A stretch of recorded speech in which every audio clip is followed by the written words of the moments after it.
Hello and welcome to the Overly Animated Podcast, where we take animation seriously. We provide fan-oriented and analytic discussions on a variety of animated shows, movies, and anime, currently featuring Steven Universe, Gravity Falls, Star Wars Rebels, Moonbeam City, Ruby, and Adventure Time. Hi, I'm Dylan Hysen, and today I'll be taking you solo through the latest episode of Star Wars Rebels Stealth Strike, somewhere in the 5 to 10 range of the second season of Star Wars Rebels. I cover Star Wars Rebels every single week here on the Overly Animated Podcast. You can check out overlyanimated.com for more of our coverage of animated shows. So, spoilers for Stealth Strike and all of Star Wars Rebels. Let me get right into this. Stealth Strike, I believe, is our first truly very good / great episode of the second season of Star Wars Rebels, and I'm very encouraged by what I have seen tonight from the show. So far, last week I kind of got into how the show has been struggling. I think I basically said for the first season was very good, and it kind of launched, into a very high quality, not very high quality, a somewhat high quality right away, without establishing its characters to a acceptable extent. And Sabine and Hera and even the rest of the crew, Kanan, got left behind in their development. So the second season has caught up on that, and now it's possible we're able to turn the corner. We just had a Sabine episode, previously a Hera episode. I personally enjoyed those two episodes. I've seen negative reviews of them. I can see where they're coming from, quite frankly. Like the backstory and development we got for Sabine and Hera in those episodes was kind of the minimal amount, which I was happy enough with because it's hard to establish more in one episode. And I really did like Blood Sisters last week.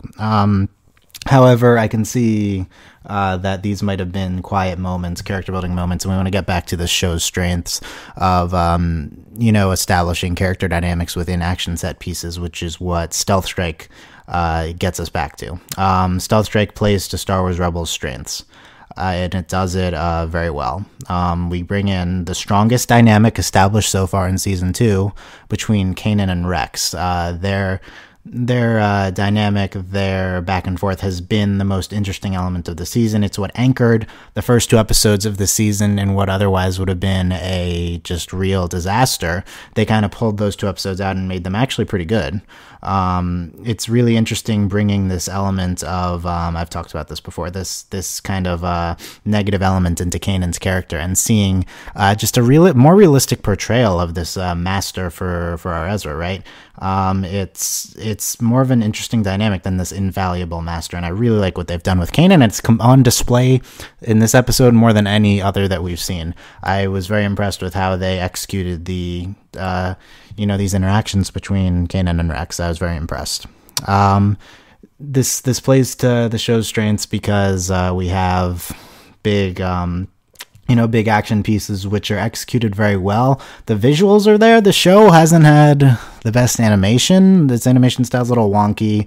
It's weirdly 3D sometimes, but I was impressed by the explosions at the end. That's kind of shallow, but I thought that they pulled those off and they looked cool, and this episode felt big. This felt like a mid-season finale, even if we're getting an episode next week. So I was impressed with all of that. I thought that we were turning a corner at one point. I want to mention this. Overall, I'm very, very positive on this episode. Best of the season. I just want to mention the one part where I was less positive, which is there was one moment when Rex was captured by this new, I don't know if he's new, but this Admiral guy. And we hear a scream and a cutaway, and it sounded pretty dire. And I thought for, a second or more than a second that, wow, we're actually going to have a death on the show. We're actually going to have consequences. That's something that the show really lacks. Consequences they always get away with it. This episode is very self-aware. That's another positive I'll talk about again. But Ezra mentions it, he's been captured a lot. He escapes a lot. This episode's super self-aware of what Rebels is, and yet And yet we fall into the trap again of presenting the audience with a situation where there's hope. It's not like I want Rex to die. I don't care that much about Rex. He's a new character. We're using him too much. That's another problem I'll talk about. But I want it to feel like there are stakes. That's why character deaths are a thing, right? You need it to feel like I'm worried about my main cast dying at any point. And even though none of the crew of the Ghost is ever going to die, never, because it's that type of show. I want it to feel like stormtroopers can do something. There's the running thread throughout the show, and that stormtroopers are just the most inept, and that's kind of Star Wars in general. But just they miss, and they don't do anything right, and it's just I don't feel like my characters are actually in danger even when they're captured here, you know. So I thought Rex was gonna die, and I was so I wasn't happy, but I was like, it really grabs my attention. The show sometimes it's like automatic watching, and I think the audience for the show feels like that sometimes, you know. I don't think anyone thinks this is the best show on TV, and not that I'm like a hater of the show, but I think that it hasn't completely found its footing yet. I talked about it in the beginning, but you know, sometimes it's like, okay, it's enjoyable. I will watch it every week, but sometimes there's nothing super super that stands out from what we're seeing. And I know that wasn't grammatically correct, but it's so like when I thought Rex was gonna die, I was very, very drawn in, and then it didn't happen, and that was a big letdown. Honestly, it took it was a bit let down of the character didn't die, but seriously, it took me a few minutes to get back into it. And when I did get back into it, I saw that we were actually really having it was still very good. So I think that was a miscalculation, but that one part, like we're doing the cutaway to build suspense, but you're actually building suspense for a payoff that's not coming. So I think that was a miscalculation by the show. I'm not sure who wrote this episode yet. I'll check that as we go. But the rest, everything else was very positive. Let me talk about it being self-aware, because I brought that up too. We have Ezra in this episode mentioning that he says to Commander Sato, "Don't worry, I've been captured many times." And then I was like, "That's reassuring." And he's like, "So I've escaped a lot too." And he's like, "I figured." I don't see a writer listed for this episode on the Wikipedia page, but I wouldn't be surprised if this was. No, Kinberg has not written an episode this season. Interesting. Anyway. Yeah, I thought this episode was more well-written and had more kind of interesting dialogue than anyone we've seen up to this point this season. The show is not one to impress me with its dialogue. We kind of have very base-level dialogue, which is always the safer play. And in a show like this, where you kind of, people are watching it, it's Star Wars, they're going to be happy no matter what you present, and you just have very competent direction, animation, pacing, stuff like that. You can play it safe with your writing and not, because you don't want to sound silly. But whenever we have non-generic dialogue, it stands out, and here we have some self-aware stuff happening. So I was satisfied with that scene. There's another one. Maybe when I go through that line, I will remember it. But I think we lampshade, which means point out a self-aware thing. The show pointing out a self-aware thing. The stormtroopers, but again, I'll go through that. So yeah, I was happy with it on that angle. This episode really did play to its strengths. Big visuals. We kind of, getting back to that core concept of playing to its strengths, we relegate Sabine, Hera, and Zeb, probably our weaker characters, and we focus on Ezra, Kanan, Rex, our most intriguing new character, although I have complaints about that. And we put them in the spotlight. We don't have our Inquisitors developed yet. We have this new Admiral, though, which is interesting. If he's not new, it doesn't matter. It's not Agent Callus. I've complained about Agent Callus before. This new guy, who's apparently under Agent Callus in rank, is way more threatening than him. So this does not bode well for Agent Callus being a sinister villain in the future. But yeah, I thought these were good. You focus on the right characters, and the last big thing to point out is that this was a big Ezra episode. Every episode's a big Ezra episode. He's our main character, but so we got to a point with Ezra. It's like, okay, Ezra's a character that goes from point A to point B. He's someone who, when we begin the series, we see only looking out for himself, and then over the course of the first season, he transitions into a selfless character who actually wants to affect greater good in the universe. So the problem is that that's over now. That's already all that happened in season 1. So what do you do with Ezra now, right? And the answer is you don't need to change him again. He's kind of at where he's at. He's going to grow into being a Jedi and stuff, but just show his new.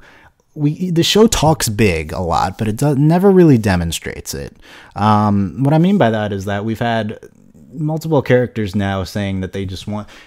I talked last week about, or 2 weeks ago, about how the show's sense of morality is really boring. We have the Empire, who in one of the past 2 episodes literally said, we know that if we put these people will always help people in need, and that's their biggest weakness, and we'll take advantage of that. And then on the other hand, you have Ezra, where's one episode dedicated to Ezra being like, I like helping people, which I make fun of, but that was my favorite episode of the show, so it did it well. You can say I like helping people and do it in a kind of effective way.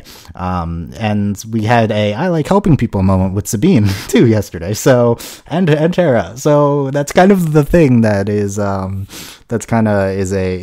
show is pretty boring in good and bad. I will say that. We need some more gray areas. We need some characters who are kind of torn between selfishness and selflessness. There's none right now. So what I liked is that Ezra has said that he likes doing things for other people, and we've seen him help the cause, and we've seen him take orders. I think that now what you want to do is you want to show is he actually like a selfless person, or is he just has he just dedicated himself to like a greater cause that he's bought into, and I think you figured out by now. I was really impressed by that scene with him and his stormtrooper captors. It showed just the soft side of Ezra that I hadn't seen before. I'm convinced that he does care about others. And I'm convinced that he's not selfish anymore, but I wasn't, convinced that he was like a good person at heart yet. And I mean, obviously, he's like a child, so he's not going to be one way or the other, but I didn't see the effect that these other selfish people were having on him to enough of an extent. And here he says, he's like, when I escape, I won't hurt any of you. And then at the end, he's like, you see, you're fine. And later he's like, I said it to stun, after he accidentally shoots Rex and Kanan. And huge credit to Ezra's voice actor, who I don't remember the name of, and I'll look up Ezra saying this. But we have Taylor Gray, who just affects such a soft and kind of softly energetic, caring voice into that scene that really stood out to me and just made me more sympathetic to Ezra than I really had been before. And really big kudos to Taylor Gray there. What Ezra sounds like in that scene is like a lead anime girl character, which is a weird comparison, like an energetic, the Genki girl. That's a trope. And it just seems like innocent, carefree, and for a character who's so as hardened as Ezra, affecting that quality into his voice, I think, has a lot of meaning. There's other big Ezra moments, so let me go through that line now, because I'm not remembering things anymore. So, and we'll get to these other Ezra moments. It's when he's with Chopper, and he's reversing the gravity well. So let's talk about the main plot of the episode, because I'm very focused on characters always on this podcast. So we have the introduction of this gravity well, which I look up on Wikipedia, and apparently it seems to just be an extended universe thing. I am not seeing any actual movies in appearances for the gravity well, so I think that it is not in the actual movies, because sometimes I'm worried that I'm missing the introduction of things that come into the original movies later. But anyway, I really like the concept of a gravity well. Maybe I'm right, maybe I'm wrong, I don't know. In general, I really like the concept of a gravity well, because hyperspace is super OP. There's this is just not it's not fair. I don't like mechanics in shows that are in mythologies that are like like they're invincible, there needs to be a foil to something. And so I like the idea of because in many times in the show they've just said, oh, now we can go in hyperdrive and we can get out of here. That's always been the endpoint goal, and I think having the enemy having this gravity well adds a lot of stakes to the show. That's kind of, I already talked about how that's what we're missing, and adding this gravity well gives me a sense of danger. Like, even when they get into hyperdrive and get away, they still might not be gone. So it helps that kind of wall which you inherently have with this type of show, where the main characters are invincible, and that's never going to change. And it's true, they get captured, they're freed, no one's dying on the main cast, but you just try to do whatever you can to, and I'm not criticizing like that aspect of the show. That's true of most shows aimed at younger audiences, but which I'm not saying children, because Rebels, I don't even know what its intended audience is, honestly. You need to try to subvert that wall as much as you can, and having getting rid of your hero's safeguards, I think, is a really good way to go about it. So I'm really a fan of this gravity well. Commander Sato, his big development in this episode is that he learns to be impressed by Ezra. He didn't really think much of Ezra. Ezra volunteered to go on this mission with him. And later at the end, we had Ezra saying, I got this. And then Commander Sato saying, you got this. And then Ezra just like storms through all the stormtroopers who are incompetent. And then he's like, you got this, so Sato's on board the Ezra train. That's what we're getting at here. That's really all Sato does, and his use in this episode is fine. He is not a character. He's a cardboard cutout, but he hasn't been put in a role where he has to do more than what a cardboard cutout requires. That's fine. Rex, on the other hand, is someone we can talk about. Sabine says you can't pull a ship out of hyperspace because you would never know where it is. I like explaining these things that we take for granted about the Star Wars universe. Like, what is hyperspace, and why can't you ever find someone in hyperspace? So I really liked that explanation. Not saying it's satisfactory or not, I don't know, whatever, but I like getting into that type of stuff. Sabine recognizes a gravity well, which she remembers them developing in the Academy. You think she would have brought them up. She would have brought that up to the rebellion before, but whatever. But conveniently, since they're testing it, they wouldn't use it that far away from where they lost Sato and Ezra, so they know where to go. Hera recommends Kanan's go with Rex. Interesting. So I don't know if we're supposed to think about it that much, but I'm wondering about the motivations of Hera. It's in terms of it seems like Hera cares about the rebellion first and Kanan second, but it does seem like she's in some sort of relationship with Kanan, right? So does she think that this is good for him? Like, what's Hera's motivations here? Does she think this is the best possible outcome for the rebellion? Or is it that she thinks this could provide some much needed growth for, her, whatever their relationship is? And I think it's probably both. So maybe this tells us about Kanan and Hera's relationship, that Hera just doesn't view Kanan in kind of this glossy and valuable light. She wants him to grow and stuff, which is probably pretty healthy in terms of relationship extent. I'm always fascinated by this Kanan and Hera relationship, and I hope we get more on it. Let's see. Yeah, Kanan doesn't want to. So it was kind of striking at first, Kanan's resistance to going with Rex. We've seen them bickering about Ezra's training, what's more important. They've hammered that home throughout the last few episodes. But at the end of our two-part introduction to the season, it seems like Kanan was on board with Rex. He's like, okay, I'll put aside my prejudices against clones for now. So this coming back up to the surface is a little blunt. However, it's fine, because it reintroduces one of the more interesting aspects of Kanan that we have seen. And I talked about that already. So I was blunt introduction, but I'm fine with it. I talked about the Ezra and Sato have been captured many times. We got Jabba the Hutt, Ezra's nickname again. I like that that's a thing now. That I like everyone knows that. He says Agent Callus would be pleased. It's like, oh, good, we're getting more Agent Callus here. This Admiral guy. Let me talk about that Admiral. I think he's more menacing than Agent Callus. He seems more competent. He seems more cutthroat. And I think that that's good. Even like we know Callus will just do whatever evil thing, so it doesn't. He's not actual more cutthroat in actions, just maybe in demeanor and voice, you know. So they dress Kanan and Rex dress as stormtroopers, and then they're gonna signal the crew of the Ghost. Once they get in there, they go in their TIE fighter, which they had stolen from the season 1 finale, and I guess they still have. Yeah. So there's Sabine graffiti of like chibi versions of Kanan and Rex. That was kind of nice. I didn't think that was her style. You know, I didn't see that as something she would have done. We have this whole thing where Rex knows all these Empire numbers and coordinates and alert things. So, and it turns out he wrote a lot of them, or at least the emergency thing. And then later we have the Admiral telling him, you wrote this code or something like that, you know? So I thought that was all pretty interesting, and an interesting angle to give Rex, although, you know, it's not like they're giving this to him. I assume that was a thing before the show started, when we had, because Rex is a character from Clone Wars. I haven't seen Clone Wars, so that's the big problem. Let's talk about Rex here for a second. So this season has brought in Rex, Ashoka. We had Vader in for a little bit. You know, we have Commander Sato.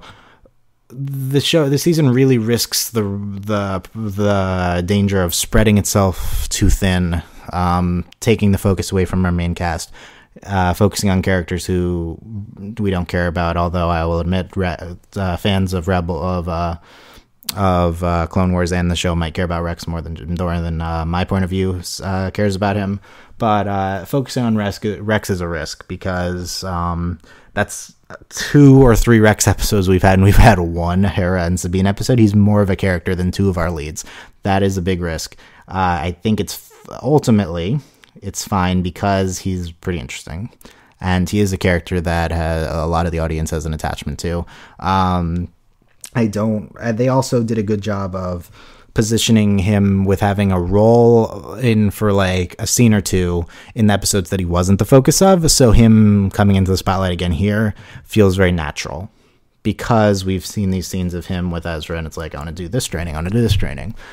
So I think that was pretty well handled. I'm not the biggest fan of if he's the lead now. I don't know who's the lead, who's not. We still haven't established that, but I'm not the biggest fan of that. But I can live, and it was well handled enough. We had that Ezra scene with the stormtroopers. He meets back up with them. He accidentally shoots them. Chopper shows him the hologram of him shooting them, and Chopper's I praised the use of Chopper last week, because he was it convinced me that they care about Chopper, and Chopper would care about them, and Chopper would know that they cared about them. So again, we have Chopper acting in their favor, but again, he just does these chaotic elements, which are never against the rebellion as a whole, but can like annoy Ezra and stuff like that. Chopper always runs the risk of being just super annoying. Like, I think a lot of the audience just finds him annoying. So like him showing the hologram contradicting Ezra, I think it was funny, so it was fine. But there's always that risk. We need to balance Chopper a little better, I think. Part of the reason I took this mission was to get a break from this, Ezra says, after Kanan and Rex start arguing again, which I think works well with the continuity of the show before that. Kanan says he takes after Hera sometimes. I don't know what that joke's about, because he's not their child, but I guess that's what we're implying, is that Ezra is Kanan and Hera's secret child. You know, not, you know, like they implied he's the child of the Ghost, and they're the Ghost parents. So I think that was a interesting line from Kanan there. When you find the boy, eliminate him, says the Admiral. That added a lot of threat to him as well.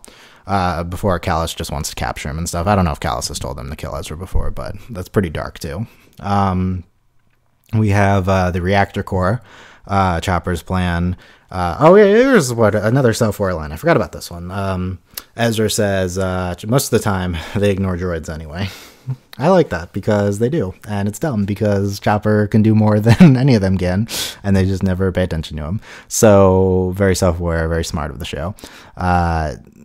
Also, I think your reaction might be they would naturally ignore droids because they don't see them as threat or threatening. Maybe there's a bias against them. And I think that all can make sense. But at the same time, you can still lampshade elements of the Star Wars universe, elements of your show. Ezra takes fire from them while Chopper shuts off the gravity. He puts it back on, and apparently it did something which we find out later was changing its focus to draw all the ships in, which I guess makes sense instead of focusing on one thing. Rex and Kanan stuff, just like old times. Stop trying to impress me, and then Rex goes to slow them down, and then he gets captured by the gun of that one, and he's captured, and we think he's going to die, but he doesn't die, or at least I thought he was going to die. He says, my loyalty was to the Republic, not the Empire. The Admiral says he could be reinstated, but he says he hates that armor. That's unfortunate, because you were going to die in it. But then Kanan's going to rescue him. We had the Ezra's got this scene. Going to terminate you, you'll be discarded and forgotten. No one will remember you. I will, says Kanan, conveniently placed in the stormtrooper suit, even though we don't see him jump in. Well, nice to know you care. Then they get in the escape pod. They prepare they get back onto the ship. The gravity wells, but what do you mean wait for it? Wait for what? And then it draws in their cruisers and pulls everything in, and it blows up, and it was pretty good explosion. Chopper's the big hero. He says, Callus sees the explosion. Admiral had some problems with the boy, I see. Callus is ridiculous. I don't need to rant about Callus again, but he is ridiculous. Sato has gratitude for all three of Kanan, Ezra, and Rex. You fought really well together, Jedis and clones. Now I get it, says Ezra. Thanks, yeah, I know, there's nothing more to say about it. And then they salute each other. And I think that was really powerful at the end. I think Ezra's line was really good, Jedis and clones. Now I get it. Them saluting each other, mutual respect earned. I think we're putting this conflict behind us, which is a little unfortunate because it was one of the strongest elements of the season, but it was super well handled, and within the episode, super well handled at the end, resolved really well. So I was a really big fan. Overall, really strong episode. Probably the first one. I've seen the AV Club giving Rebels, like Bs in the B range. This is the first one of the season. I would if the grading scale is relative to the quality of the show, I'd give this an A. If it's relative to TV overall, I'd give this like an A minus. And this is the first one I'd be super happy to give an A minus to, So I'm happy, and I'm hoping we continue next week, except probably not, because the preview has them caring for this baby. I didn't identify what species it was, but and it's like, they fought all these threats. Now, can they handle this baby? So is that typical dumb kid plot show type thing. So I'm not hopeful. However, we did see, I think, new footage of the Inquisitors and stuff like that. I don't know if they're back next episode or if that was general in the future, but I am looking forward to seeing the Inquisitors. The decision to not have the Inquisitors in this episode is interesting.